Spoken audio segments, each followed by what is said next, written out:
Percepatan regenerasi kepemimpinan besar-besaran kini sedang mengguncang Korea Selatan. Di balik nama-nama raksasa seperti Samsung, Hyundai, LG, dan SK, sedang terjadi pergantian pemain dalam skala yang jarang terjadi sebelumnya. Bukan cuma 1-2 kursi direksi yang berubah, tapi gelombang penyegaran yang merembet ke banyak lini bisnis sekaligus. Dari elektronik, otomotif, baterai, sampai semiconductor. Masalahnya, perubahan ini terjadi justru di saat tekanan global lagi ganas-ganasnya. Dari Amerika Serikat, Apple dan Tesla terus melaju dengan inovasi yang mengubah peta persaingan. Dari China, Huawei dan Xiaomi menekan dengan teknologi canggih dan harga super kompetitif. Dari Taiwan, TSMC menguasai semiconductor, jantung dari hampir semua produk teknologi. Di saat yang sama, teknologi baru seperti kecerdasan buatan dan kendaraan otonom datang sebagai gelombang disrupsi yang tak bisa dihindari. Di tengah badai itu, Chaebol, istilah untuk konglomerat raksasa Korea Selatan yang biasanya dimiliki atau dikendalikan oleh keluarga pendiri, tidak punya banyak pilihan selain berubah lebih cepat. Tapi mengapa regenerasi kepemimpinan tiba-tiba dipercepat? Apa yang sebenarnya terjadi di balik layar Samsung, Hyundai, LG, dan SK? Dan yang lebih penting, pelajaran apa yang bisa kita ambil untuk perusahaan-perusahaan di Indonesia?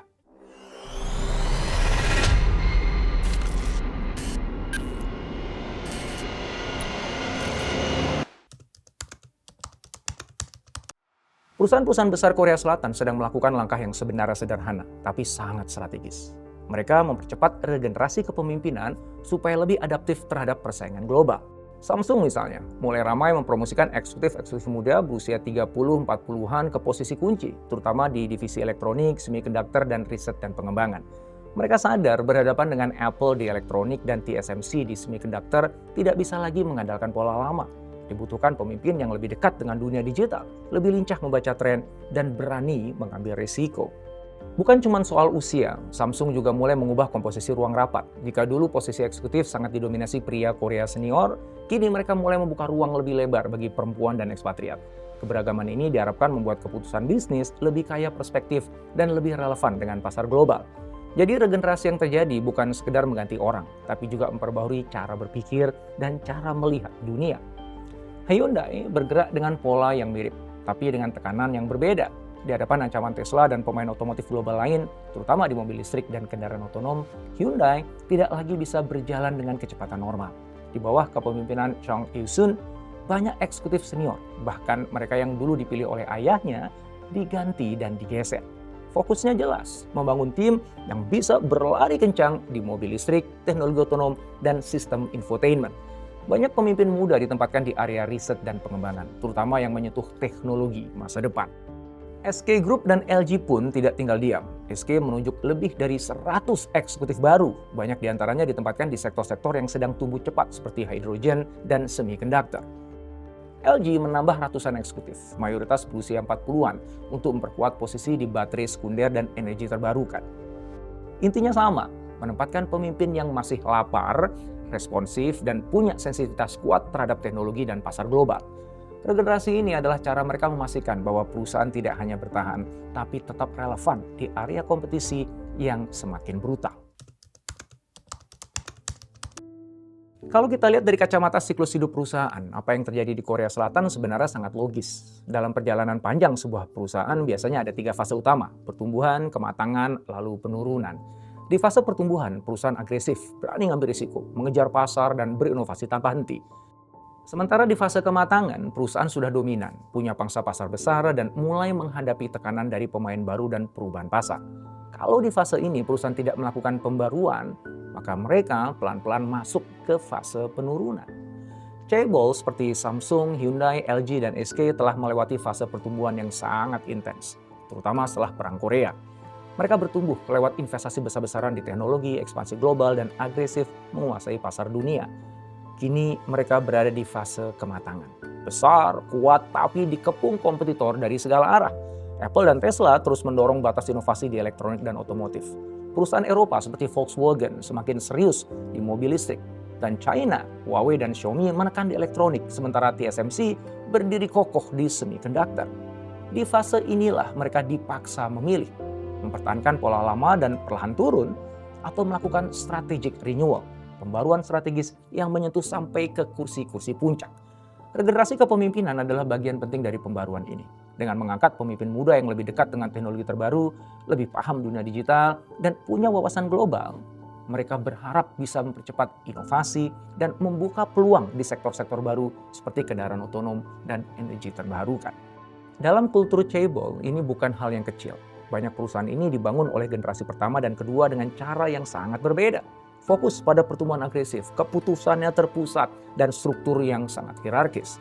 Kini tongkat estafet banyak yang sudah berada di tangan generasi ketiga dan keempat. Lebih muda, sering berpendidikan di luar negeri, dan sangat menyadari betapa cepatnya disrupsi teknologi. Masa ini adalah titik kritis. Kalau regenerasi berhasil, mereka bisa melompat ke babak baru. Tapi kalau gagal, perusahaan berisiko terjebak di masa lalu. Mempercepat regenerasi kepemimpinan di atas kertas terdengar keren dan visioner. Tapi praktiknya jauh lebih rumit.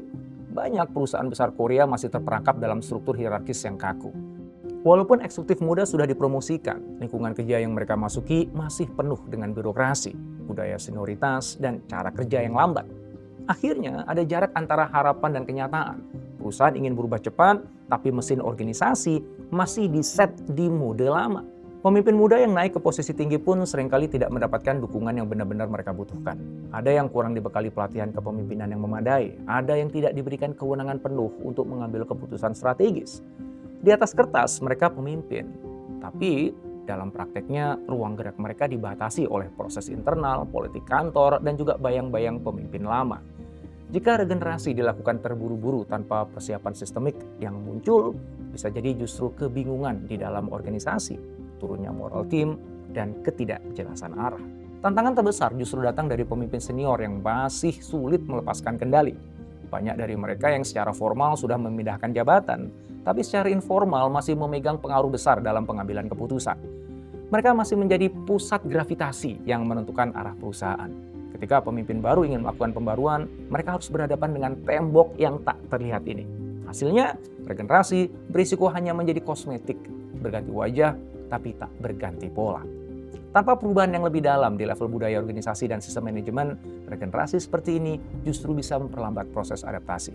Perusahaan tampak seolah-olah berubah, padahal cara kerja di dalamnya masih sama. Di tengah persaingan global yang semakin ketat, ilusi perubahan seperti ini sangat berbahaya karena membuat perusahaan merasa sudah melakukan sesuatu, padahal faktanya belum menyentuh akar masalahnya.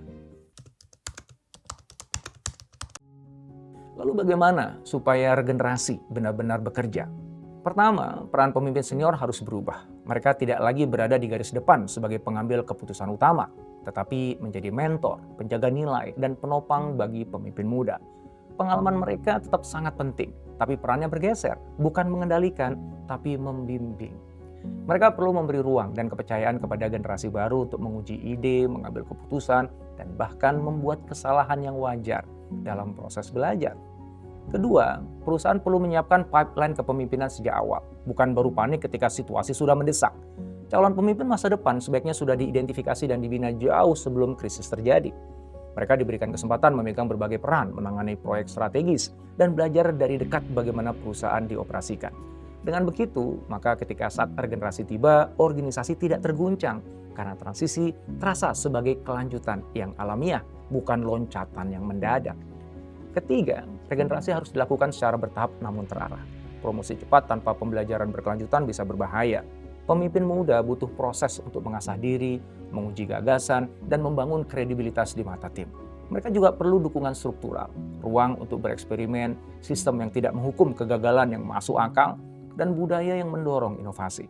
Kalau struktur organisasi masih menakut-nakuti orang yang mencoba hal baru, maka regenerasi hanya akan menghasilkan pemimpin muda yang berpikir dan bertindak seperti generasi lama. Pada akhirnya, kombinasi pengalaman pemimpin senior dan visi segar pemimpin muda adalah kekuatan utama.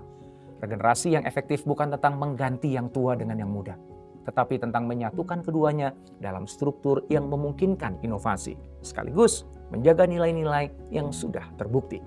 Dengan budaya pembelajaran dan inovasi yang konsisten, perusahaan bisa memastikan bahwa regenerasi kepemimpinan bukan hanya sukses hari ini, tapi juga relevan untuk masa depan. Apa pelajaran penting yang kita dapat dari kisah regenerasi chaebol Korea ini?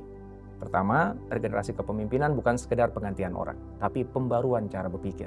Ketika pemimpin baru masuk, yang diharapkan bukan hanya nama dan wajah berbeda di laporan tahunan, tapi juga pola pikir yang lebih relevan dengan masa depan. Ini berarti berani mengubah cara melihat risiko, cara mengambil keputusan, dan cara memaknai inovasi. Tanpa pembaruan mindset, regenerasi hanya jadi formalitas administratif. Kedua, keberlanjutan bisnis bergantung pada keberanian melakukan pembaruan sebelum krisis memaksa. Banyak perusahaan baru bergerak ketika sudah tersudut oleh kompetitor atau perubahan pasar. Padahal, momentum terbaik untuk berubah adalah ketika perusahaan masih relatif kuat. Cebol Korea menunjukkan bahwa meski mereka masih besar dan berpengaruh, mereka memilih mempercepat regenerasi sebelum terlambat. Pesannya jelas, jangan menunggu pasar memaksa Anda berubah. Ketiga, pemimpin sejati adalah mereka yang menyiapkan penggantinya. Kepemimpinan yang sehat tidak bergantung pada satu sosok. Pemimpin yang matang justru mengukur keberhasilannya dari seberapa siap organisasi berjalan tanpa dirinya. Mereka sadar bahwa setiap masa punya tantangannya sendiri dan mungkin dibutuhkan tipe pemimpin yang berbeda untuk menjawab tantangan itu. Dengan menyiapkan penerus yang kuat, pemimpin tidak hanya meninggalkan jejak, tetapi juga mewariskan masa depan. Pada akhirnya, setiap pemimpin punya masa. Tidak ada satupun dari kita yang akan memimpin selamanya. Tantangannya bukan sekedar seberapa jauh kita membawa organisasi saat ini, tapi seberapa siap organisasi melanjutkan perjalanan setelah kita. Di titik inilah makna regenerasi menjadi sangat personal. Berani atau tidaknya kita berbagi ruang, berbagi pengetahuan, dan berbagi kesempatan dengan generasi berikutnya. Jika Anda adalah pemimpin saat ini, mungkin pertanyaan yang perlu mulai diajukan bukan lagi siapa yang paling loyal di sekitar saya, tapi siapa yang paling siap saya latih untuk menggantikan saya. Jika Anda bagian dari generasi muda, tugas Anda bukan hanya menunggu kesempatan, tapi aktif membangun kapabilitas, integritas, dan kesiapan untuk memimpin ketika pintu itu terbuka. Jadilah pemimpin di level apapun Anda sekarang, yang tidak hanya fokus pada apa yang bisa dicapai hari ini, tapi juga pada siapa yang akan melanjutkan besok. Karena pada akhirnya, masa depan organisasi, perusahaan, bahkan negara akan ditentukan oleh sejauh mana kita menyiapkan regenerasi hari ini. Dan mungkin seperti cebol-cebol di Korea, kita juga akan sampai pada titik di mana keberanian untuk berubah lebih cepat menjadi penentu. Terus memimpin atau pelan-pelan ditinggalkan.